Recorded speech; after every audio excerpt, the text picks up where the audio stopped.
Imagine being appointed to referee the biggest sporting event in human history.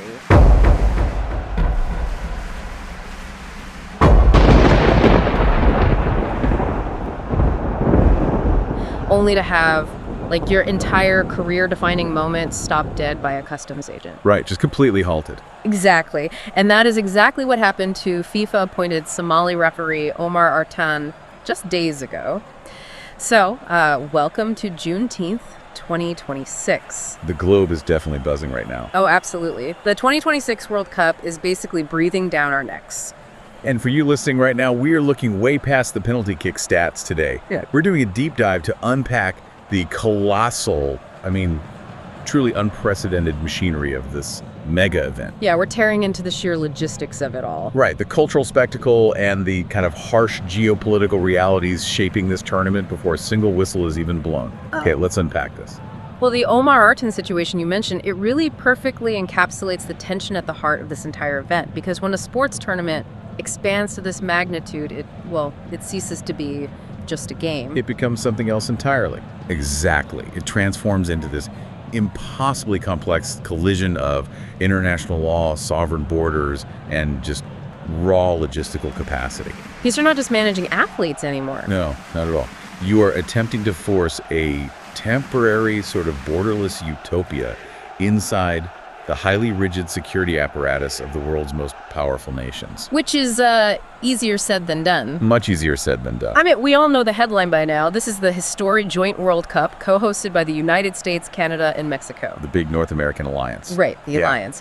But diving into the actual scheduling data from our sources today, it really shatters that illusion of an equal partnership. Oh, completely shatters it. Because there are 104 matches in this expanded format, and get this, the United States is hosting 78 of them. 78 out of 104. Yeah.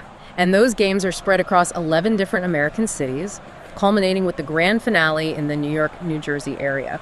So calling this a joint World Cup feels, a bit like a group project or a potluck where one person, in this case the U.S., is providing the house, the main course, the security, the entertainment. And Canada and Mexico are just bringing the napkins. Exactly. They're bringing the ice and the napkins. It's an American-run tournament.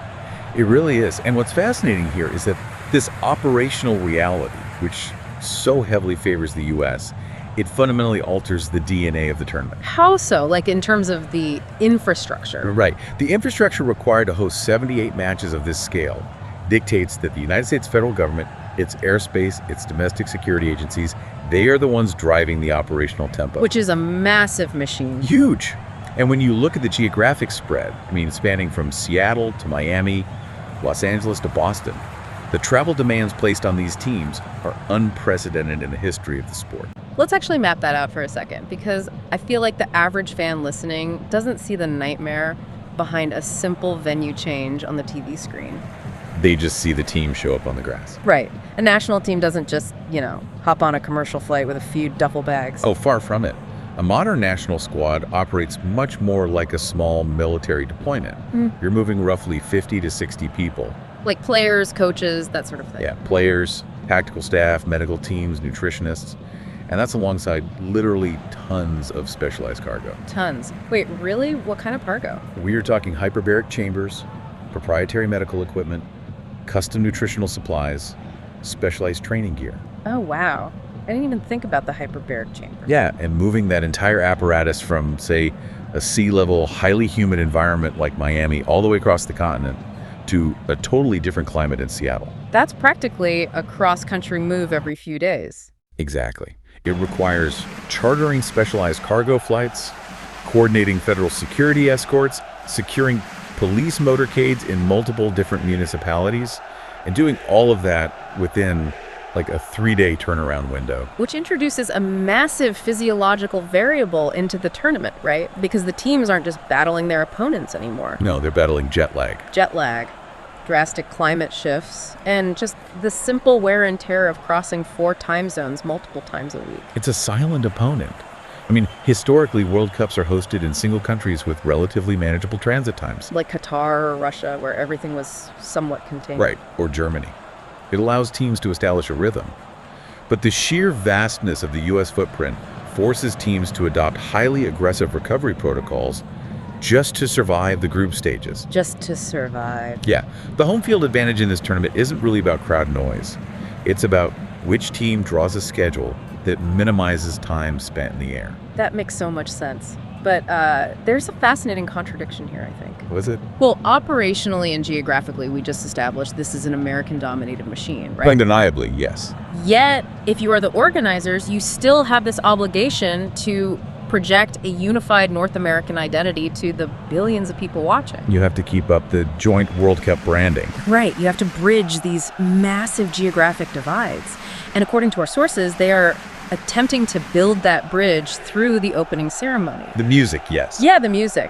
They've lined up this heavy-hitting roster of global and Latin music superstars. We're talking Shakira, Tyla, Balvin, Alejandro Fernández and Belinda. It's a massive lineup. It is, but let me ask you this. Does focusing the musical lineup so heavily on Latin music giants deliberately serve as a cultural bridge for a tournament that is physically so divided by these North American borders? Oh, absolutely. That lineup is a highly calculated demographic maneuver. Music at global mega events, it serves as the ultimate soft power diplomacy. Soft power diplomacy? I like that. Well, the organizers looked at the cultural overlapping of the three host nations and identified the one unifying frequency. Which is Latin pop? Specifically, yes. I mean, if you analyze global streaming data right now, Latin music is the singular genre consistently dominating the charts in the United States, Mexico, and the major Canadian markets simultaneously. Oh, wow. All three? All three.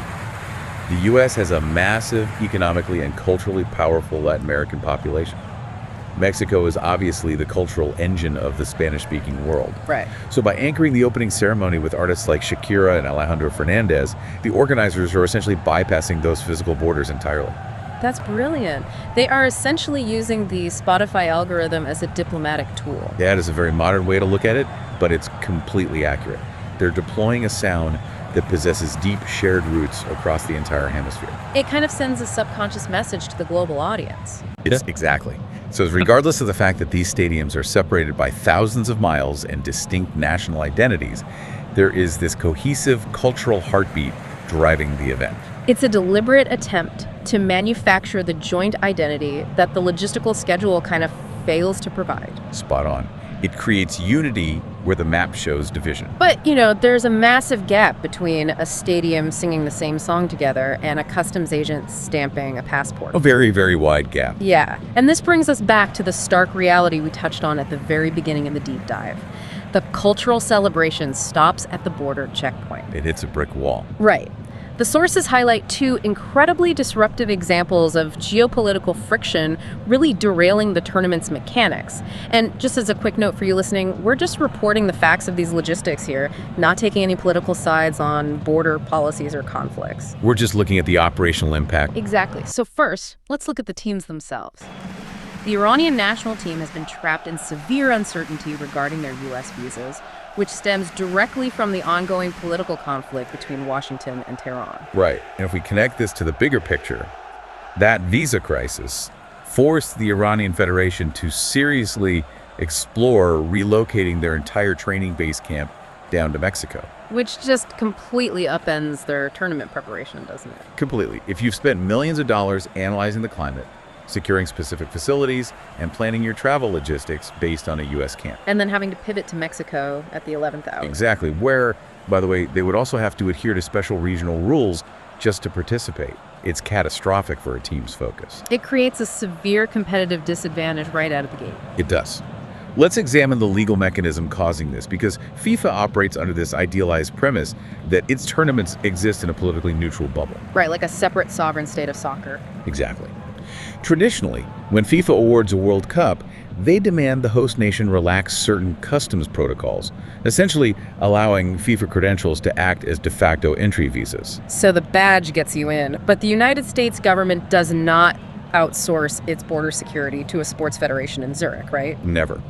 The U.S. State Department and Customs and Border Protection maintain absolute sovereignty over entry, period. As they do. Right. So when you grant hosting rights to a global superpower with an incredibly strict security apparatus, the tournament is immediately subjected to that nation's foreign policy. The friction just sparks immediately. It does. FIFA's desire for a frictionless, inclusive global event clashes violently against the host nation's absolute right to vet who enters its territory. Which brings us to the officials. We mentioned Somali referee Omar Ertan at the top of the show. He isn't a political dissident. He isn't a controversial figure. No, he's a professional referee. Right, officially appointed by FIFA to officiate matches at this specific World Cup, and his duties were entirely canceled because he was denied entry into United States territory. Just stopped at the virtual door. Yeah. So I have to ask you, with all this in mind, if a host nation's specific border policies actively prevent FIFA-appointed officials from entering and force participating nations to flee to neighboring countries for their training camps, does that compromise the world aspect of the World Cup? Well, it undeniably compromises the neutrality of the event. It forces us to acknowledge that global sports are never insulated from global politics. They're completely entangled. Deeply entangled. The operational framework of this tournament is, whether we like it or not, dictated by current diplomatic relations. A visa denial for a referee like Omar Ertan exposes the fragility of the entire system. Because FIFA doesn't actually have the final say. Exactly. FIFA can schedule the matches, they can secure the stadium, sell the tickets, but they cannot compel a sovereign nation to open its doors. The administrative machinery of the state will always grind the logistical machinery of the sport to a halt. Wow. It really strips away the romanticism, doesn't it? It really does. Like, we like to imagine the World Cup as this magical month where global conflicts are just paused, everyone shakes hands. But the reality is that geopolitical conflicts are actively shaping who is even allowed onto the pitch. The geopolitics act as an invisible filter on the tournament. The players and officials who actually make it to the grass, they've had to navigate this invisible labyrinth of diplomatic vetting long before they ever put on their boots. That is wild to think about. And, after surviving that labyrinth, after navigating the 78-match U.S. logistical gauntlet we talked about, the multi-time zone, travel fatigue, the shifting base camps, and the visa terrors, we finally arrive at the actual football. Yes, the 104-match marathon. It is arguably the most volatile, chaotic, and physically demanding environment in the history of the sport, especially with this new format. Uncharted territory, really. Completely. Yet, despite all of that unpredictability, a supercomputer from the University of Reading has crunched the numbers to predict the winner. Ah, yes. Predictive modeling in sports has reached a truly fascinating level of sophistication. It has. The machine ran its simulations, and despite the unprecedented chaos we just spent the last 15 minutes dissecting, the supercomputer confidently predicts that Argentina, spearheaded by Lionel Messi, remains the absolute favorite to retain their championship title. It feels almost comical, doesn't it? It's hilarious. It's like running millions of complex simulations on a chaotic, swirling weather system, only to find out the forecast is just that the sun will still come out. That's a great analogy. Like, you feed the machine all this data about new formats, continental travel, time zones, and it basically just shrugs and points at Messi. Well, it highlights the profound difference between human narrative and algorithmic logic. What do you mean by that? The University of Reading supercomputer relies on methodologies like Monte Carlo simulations, meaning it simulates the tournament tens of thousands of times to find the most statistically probable outcome. Okay, but how does it account for the chaos? Does it factor in the fact that Iran might be exhausted from moving their entire camp to Mexico? Or that a team might have a brutal travel schedule from Miami to Seattle? It largely ignores the chaos. Really? It just ignores it? Yeah, and that is simultaneously its greatest strength and its primary blind spot. The algorithm doesn't care about visa disputes. Right. It is entirely immune to the cultural resonance of the opening ceremony. It strips away the geopolitical friction, the travel fatigue narratives, and the romanticism of the sport. So what does it actually look at then? It focuses purely on cold, quantifiable mechanics. Historical win rates under pressure, player performance metrics, expected goals per 90 minutes, and the depth of the squad's tactical efficiency. So it basically looks at the messy, chaotic, human reality of this tournament and just flattens it into a spreadsheet. Exactly. It identifies the signal and the noise. Structurally and mathematically, Argentina possesses the data profile of a machine designed to win knockout football. Because of their consistency. Yes. The algorithm evaluates the consistency of their core roster, the statistical anomaly that a player like Lionel Messi represents, even at this stage of his career, and calculates that they are the most resilient entity in the dataset. It just trusts the math over the madness. The supercomputer assumes that talent and tactical structure will ultimately overpower logistical fatigue and administrative headaches. Wow. It is the ultimate clash of perspectives for you, the listener, to chew on today. It really is. Because on one side, we have this incredibly messy, volatile reality of human borders, diplomacy, and physical exhaustion. And on the other side, we have the cold, unfeeling perfection of a predictive algorithm that sees past all the drama and only looks at the math. Two totally different ways of viewing the same event. Exactly. So let's take a step back and look at the massive picture we've painted today.